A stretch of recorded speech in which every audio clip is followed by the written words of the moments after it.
This is how I went from local DJ to world touring DJ in just 3 years. So real quick, for those of you guys that don't know me, my name is Henry Fong. I've been a full-time electronic artist, DJ, and producer for about 15 years now. I have some of the most played songs on 1,001 track lists. I have over 2 billion streams. I've gotten the chance to work with some of the biggest artists in dance music, like these guys. I come on here on YouTube and I like to share my experience with you guys and teach upcoming electronic artists. When I started my DJ career in 2010, I never thought I was going to be touring around the world and playing festivals by 2013. So I thought this would be a cool video to make for you guys to show you guys everything that I did that led me to my goals. So first, I'm going to tell you guys the complete story about how I was able to make that transition from local DJ to professional DJ. And then I'm going to break down the 5 habits that I did differently that got me to my goals faster.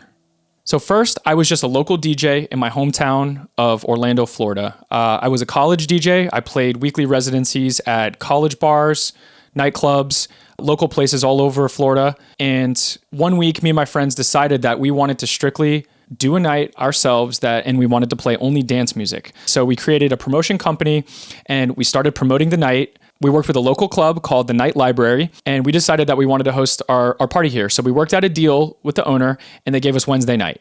The first Wednesday, we told our friends, we told our family, we promoted it on campus to a local college. And I think the first week, maybe about 25 people showed up, and it was only our friends. So after starting the promotion company with my friends, I had to learn how to market my own event. So the first thing I did was we'd print out flyers, because this was back in 2010. We didn't really have social media. Flyering was the main way that you told people about shows. So we printed out thousands of flyers. I would travel all around the city. I would put them on cars. I would sneak them into mailboxes at apartment complexes. And that was one of the main ways we marketed the event. As Facebook was just ramping up their Facebook ads, I ran some basic Facebook ads campaigns. I had no idea how to use it. It was super cheap to do it at the time, and it was not very competitive. So Facebook ads had a really good return. It was that. And then I also went on campus and I got some different groups involved. I got fraternities and sororities involved. And maybe by the second or third, fourth week, we saw the event go from 20 people to 50 people to 100 people.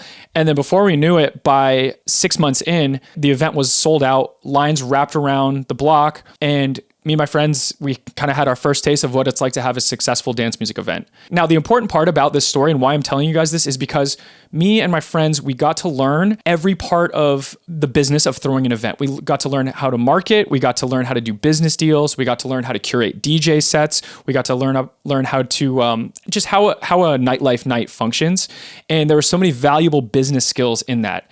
I think this is important because if you guys look at a lot of the big DJs out there today, they all kind of came from their own events and parties. And I'll give you a couple examples. Michael Beebe and Paza, they started out with their Solid Grooves event back in, I think, 2012. Flosstradamus used to have an event back in Chicago. Steve Aoki had an event called Dimmock Tuesdays back in the late 2000s in Hollywood. So many successful DJs come from this party curating and party throwing background. And I think a lot of the skills that you guys learn from doing your own events really translates over into your DJ careers. And so that's why it was important for me to tell you guys a story on how I got my start. So back to the story, after we were running this event, we ran this event for about 2 years, and it was just crazy. We got it to the point where it was sold out every single weekend, lines around the building every week, and we were just only local DJs. And then we started to build a name for ourselves because we had this nightlife event that everybody wanted to come to. People would drive all over the state of Florida to come here. And then what happened was me and my friends, it was myself, Milo Notice, Dallas K, my friend Zach, we started to get booked outside of just our hometown. And we started to get booked in Miami. We started to get booked at some of the college towns nearby. And this event was an important part in doing that. And it helped us start to get booked other places. At the time we were running the event, I started to learn how to make music. I realized that the nightlife event was only going to take me so far. So as I was running the event, I realized that I had to start making my own remixes and originals and stuff. So basically what I was doing is I was DJing 3 to 4 days a week. I had my own night, which me and my friends promoted, the electro party called Riot. And then during the rest of the week, probably from the morning until I would go in at work at night, I was just making music all day. And I think I spent about 2 years straight making music every single day and then doing my 3 to 4 residency gigs a week. Now let's get into the 5 habits of what I did differently during this time period. The first thing I did differently was put in so much time in the music in the beginning early on, right? So during that time, I was DJing about 3 or 4 nights a week, and I had so much free time in between those gigs to make music. So I would go into my club residencies at about 10 p.m. I would DJ till about 2 a.m., go home, sleep for 8 hours, wake up at like between 10, 11, and I would make music the entire day until I had to go to my next club gig. And then Monday, Tuesday, Wednesday, I had off. I was just making music all day long, basically. So this was an integral part of me being able to get to those goals in that 3-year time span because I put in so much effort to learn how to make music in a fast amount of time. And there's really no other shortcuts for making music except for trial and error and hours in front of the computer. And this is what a lot of people don't get. They kind of underestimate how much time you need to actually put into the music to become really proficient at producing. It's really tough to learn how to produce, but the way you kind of get around that is just trial and error, hours in front of the computer. So that was the first thing I did differently. I was absolutely obsessed, and I probably was putting in 40 to 50 hours a week just making music. Now, the second thing that helped me was I had mentors. The guys that I threw the party with happened to be producers too. Some of you guys might know them. It was Milo Notice and Dallas K. And these guys were awesome producers. And I got to sit in on sessions with them. They already were really proficient with Ableton. They were already making really cool tunes. So I spent time with them in person, getting mentored and learning production. And this is another thing. If you guys want to make that jump fast and get really proficient in your music and in your DJ career, you need other mentors to learn from. After we were doing the residencies every week, me and my friends, we were all throwing the party together, we were DJing together, and then we'd wake up in the day and we were making music together. So all we were doing is we had this collective group of a couple guys and we were meeting up almost every single day, writing music together, DJing together. We were doing everything DJ career related together. And this tip is so important because if you guys have a collective and you have people that can help you, mentor you, teach you things, you can teach them things, you start vibing off of each other and you start to have this collective attitude where everybody is working towards the same goals. And that really, really excels your ability to kind of make that to that professional level. What's cool is you guys will see little collectives like this popping up in dance music right now and successful artists coming from these collectives. A good example is the San Diego Water Boys, as they call themselves, which is like Knock2, ISO, Remk, Frost Top. All those guys, they all had this collective in San Diego and they all produced music with each other. They DJ'd together. They helped each other out. They had this collective vibe. And when you have that collective vibe, the energy is just contagious and it just multiplies and everybody kind of feeds off of that energy and it kind of helps everybody. If there's one important step in this, don't skip this. Number 2 is try to find mentors and try to get that collective atmosphere. And this is also a big reason why I started my artist mentorship program, which you guys can check that in the link below. You can't replace one-on-one time with somebody to help guide you to your goals. Now, the third thing I did differently that helped me get to my goals faster was I learned the art of music marketing and music promotion. Now, this part's really important because a lot of new artists think that their job is done after they learn how to make music, when in reality, that's where the entire thing actually begins, right? During that time in 2010, when I was getting my career started, my production skills were still catching up. I was still making, I was still pretty rough in the music department. But what I started doing was I started thinking about, hey, how can I get people to listen to my music? And so the primary way that artists got discovered during that time was off of music blogs. What I would do is I would just sit on the computer and I would find emails of blog writers that worked at these blogs. So I would hunt for their emails. I would hunt for their Facebook. I would message them on Facebook. I would try to get their emails and I would just write them a nice email and just say, hey, my name's so-and-so. I just did this remix of whatever. I thought it'd be a good fit for your blog. Here you go. And I would do that over and over and over and over and over again. And I didn't let up. And eventually it got to the point where some of my SoundCloud remixes were coming out. And I had already built up a network of blog writers. And they would be the first ones to get my remix. I'd give them the exclusive. They would post it. And all of that traction and all those fans that were coming from the blogs, they started spilling over onto my SoundCloud and onto my Facebook. So I think it's important to be just as obsessed as figuring out how to market your music as you are making the music. That was something that I did differently. I'm kind of a nerd about marketing and business stuff, so I found it interesting to dive in and figure out how to get listeners on my music. To me, it kind of ended up like a game. I mean, it was kind of a fun game for me to play because I felt like it was rewarding. After I make this music, it's like, how can I get the listeners on the music now? And now, obviously, that's not the way that people promote their music now. The primary way that artists are promoting their music now is social media. And so if I was an artist in today's climate, the main thing that I would be doing is approaching the game of music promotion on short form social like a game.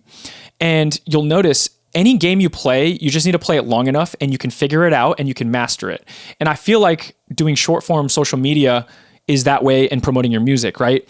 A lot of artists get intimidated with doing social media these days, but you guys got to understand it's just a skill that you have to learn like anything else. So the same way you guys watch thousands of hours of YouTube tutorials, you could do the same thing with learning how to use short form social media. You got to learn editing. You got to learn how to make your YouTube video look like this, make your content look good. There's just so many different skills in content creation that you really got to tackle.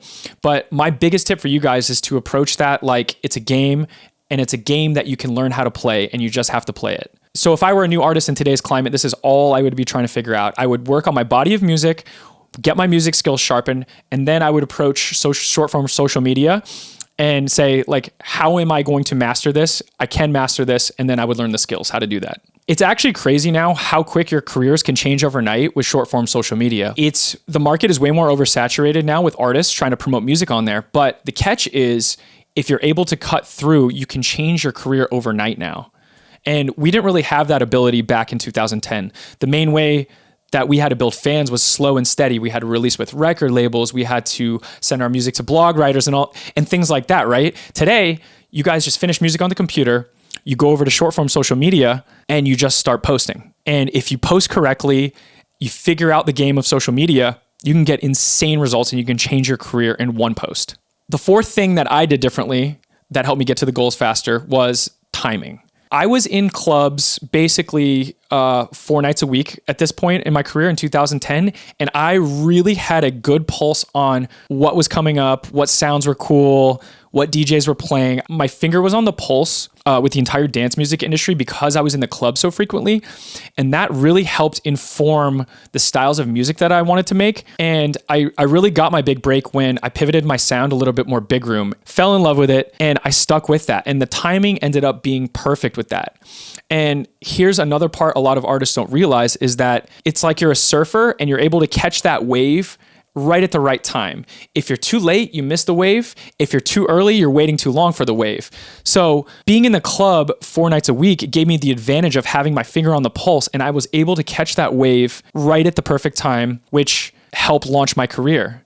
And a lot of people aren't going to tell you guys this, as artists and producers, they're going to say, hey, make whatever you love. But from a business standpoint, that doesn't really add up. Like most of the best businesses in the world, they do more of what's working and they try to make their own balance of that, right? So for me, I was okay weaving my sound and evolving my sound a little bit as part of my business model. And, artists are going to fall on different parts of the spectrum on that. Like some artists are going to be okay evolving and pivoting and getting inspiration from what's working. Other artists aren't, and that's okay. Those are two different business models. But for me, I was more on the side of I was okay to evolve my sound with the times and what was happening. I did it right at the right time, and I caught that wave right at the right time. You'll notice a lot of the artists that you guys see touring out there today, they're just riding a wave and they were in at the right time. So for example, if you were a tech house producer or DJ and you started making tech house somewhere in the neighborhood of like 2018 to 2020, and you were able to catch that huge wave of tech house, it's like you can be the number 20 or number 30 tech house producer. You still have a really good career right now, and you're probably out touring every single weekend. You don't have to be the number 1, number 2, number 3 guy to have a good career as long as you're in the right sound. So take this, and maybe it's going to apply to some of you guys, maybe it's not, but I really feel like timing is essential, and you guys need to figure out how you're positioned to catch the next wave, and how does that wave align with your brand and your music. And so for the last tip number 5, this is one of the most important things, is networking.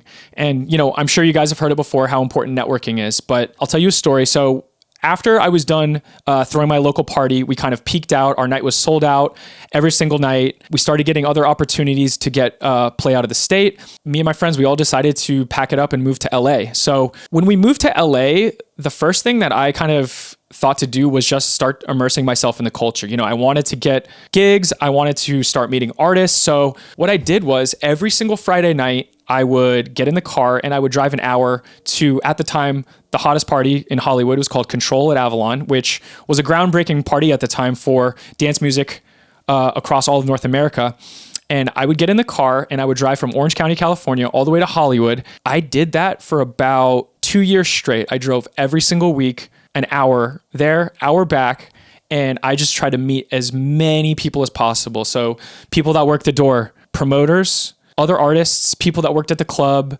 Over doing that for the first like year or two, I met a promoter, and I told him I was a DJ and a producer, and I just moved here from Florida.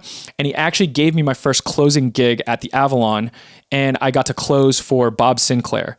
And had I never gone out and spent hours and hours driving an hour to Hollywood every week, I would have never met this guy. I feel like if you guys are new right now and you really want to take this seriously, whatever city you're in, I would try to figure out a way to just immerse yourself in the culture, and I would be networking like crazy every single week. Networking online is sort of oversaturated. Like these artists and these promoters, these guys have thousands of DMs in their inbox, and it's really hard to stick out online unless you're making really good content. But if you guys show up and you go in person and you show up to the local promoter's event every single week, they're going to start recognizing who you are, and then you're taking this seriously and you're supporting their event. And eventually there's going to come a time, if you put in enough hours in person, you're going to meet the promoter and you're going to have the opportunity to pitch them your music, your project, and tell them a little bit about what you guys are up to. So in today's climate, I feel like networking in person is really still underrated because everybody's so focused on doing it online. So if you can do those online reps and you guys are making content, you have a presence and a brand online, but you're also driving around every week, you're going to these events, you're trying to meet artists, you're trying to meet promoters, that's going to pay off tenfold there. And you just have to do that consistently over a long enough time. Like, again, I told you, I did it for about a year or two straight. I drove to Hollywood, sacrificed a lot of time, a lot of like energy to make that happen, but it really worked out. So after I spent a lot of time networking in Hollywood, I met promoters, I got my first closing gig. Then at that point, my music started to get recognized by some record labels. And the first record label to sign me was Hardwell's label Revealed. Me and my friend, we sent a random demo into the demo email. They checked it, they liked it, and they signed it. And then the rest was history from there. After that Revealed release, that led to a couple spin-in releases. And then I had my biggest year in 2013. I found an agent, a manager, and then 2014 was my year, and I was off and I was cruising and I was touring. I really credit the earlier part of everything I told you guys to my ability to really make it in that 3-year time span, right? So I think it's cool to tell you guys how I started the club night with my friends, how the club night taught me all of the business skills that I needed to thrive in the music industry. And then those 5 habits that I just went over are the 5 things that I did differently that allowed me to go from local DJ to world touring DJ in just 3 years. Hope you guys enjoy this video, and I'll see you on the next one.